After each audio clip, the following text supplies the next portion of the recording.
everybody. I've come to share with you guys some of my favorite books. I want to encourage everybody to be reading and learning and knowing more and more and doing more and more for your family and making sure your family is thriving and being the healthiest they can be. And hopefully you can add some of these books into your lives and learn some more from them. Some of my favorites are here. I have The Green Pharmacy, my absolute favorite. I turn to this book for everything. I will very often go to it, and as you can see, it's very ugly. I probably spilled coffee and everything you can imagine on it. But if anything, I just go to it. Toothache, problems with anything, I will turn to this book. If somebody calls me with a question, a friend will call me up and I will turn to this book. I'll look it up. If there's an herb I want to know more about, I look in here. This book is totally awesome. I go to it for almost anything. Another great book, Natural Healing. I don't turn to it as much as I do The Green Pharmacy, but it's still a great book. This one doesn't have a whole lot of herb suggestions, so if there's another side that I want to look at of some type of ailment, I will also go to this book. I'll look at them both, see how I can implement new things, and this is another great one. Natural Healing, Mark Bricklin. Another great book. This one here, you can see it, Prescription for Natural Healing. This is one of those big books that are recommended when you start looking into health and natural healing. This is a big one that will always come up. If you go to a health food store, this is usually sitting on the counter, ready for anybody to read and learn from. When the New Life stores were open, this was always there. They even had sofas around, and I would literally go and read in it and look it up before I got my own copy. But it's a nice book to have, a nice one to be able to look things up, anything that you might be going through, fatigue. There's just cardiovascular disease, anxiety, acne. There's just a whole list of things as I'm flipping through the pages here that I can see.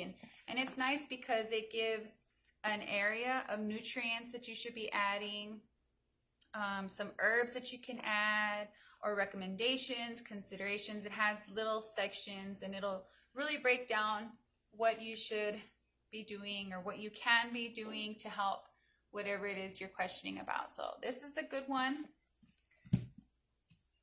Another one I have here is called Growing Up Green by Deirdre Amos. So this book here I found at a bookstore in the clearance rack. I think it was like 50 cents. And I picked it up. I didn't know anything about the author of the book, but it was 50 cents, so I picked it up, I read it, and I actually turned out to really like this book.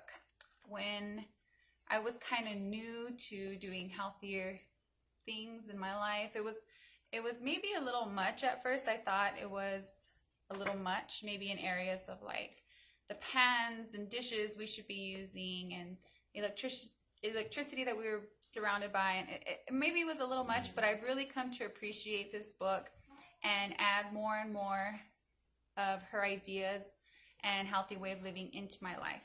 So I do recommend this book. It is a good one.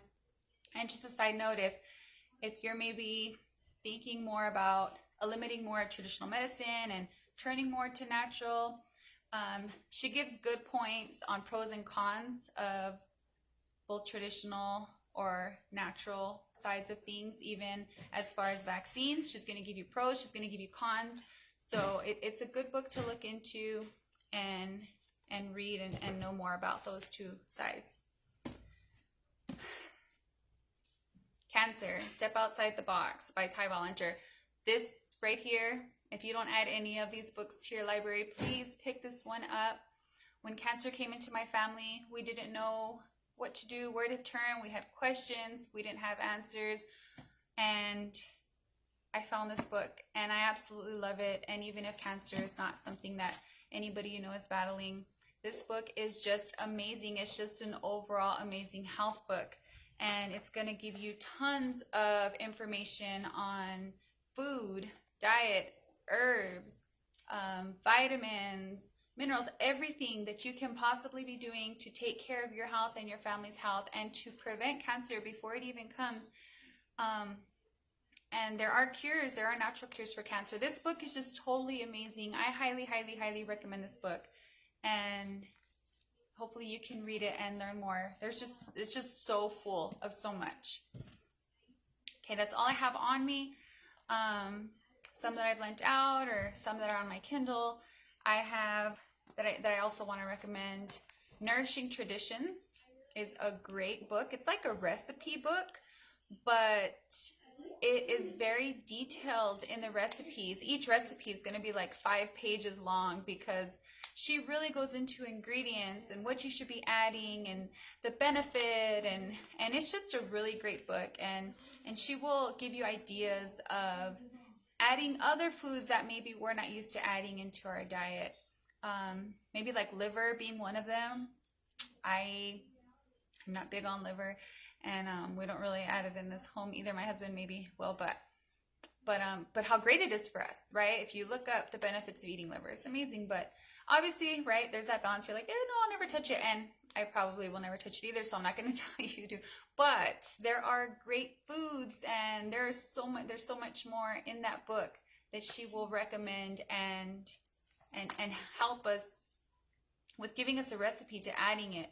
And it's a really good book that I recommend. It's full of health, and it's a great book. Another one, ABC Herbal. ABC Herbal was one of my beginner books when I started looking into herbs, and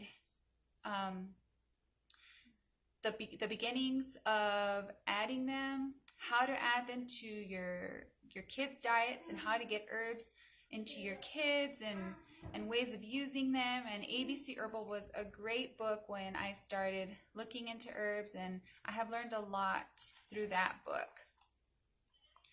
And another one, okay, it's called Gut and Psychology Syndrome by Natasha Campbell McBride. I accidentally found this book. I was not looking for a health book.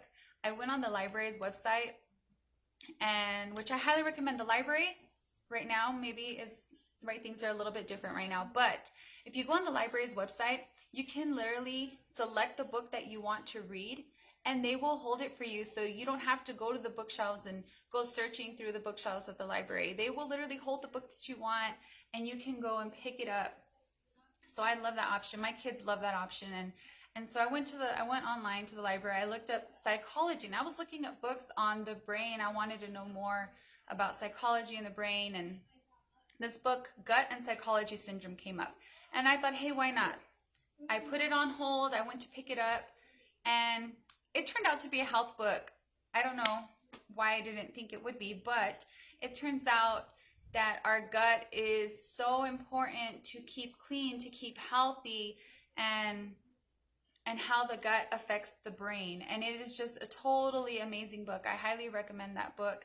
And it's going to also give you ideas on eating and things that we're exposed to and how we can change our overall life. And I'm hoping to make this video to encourage everybody to look into more health and how you can implement more and more into your life to become healthier, to keep your family healthy and thriving. And I want to encourage you just to read and learn more and be the best that you guys can be. And that's all for now. Bye, guys.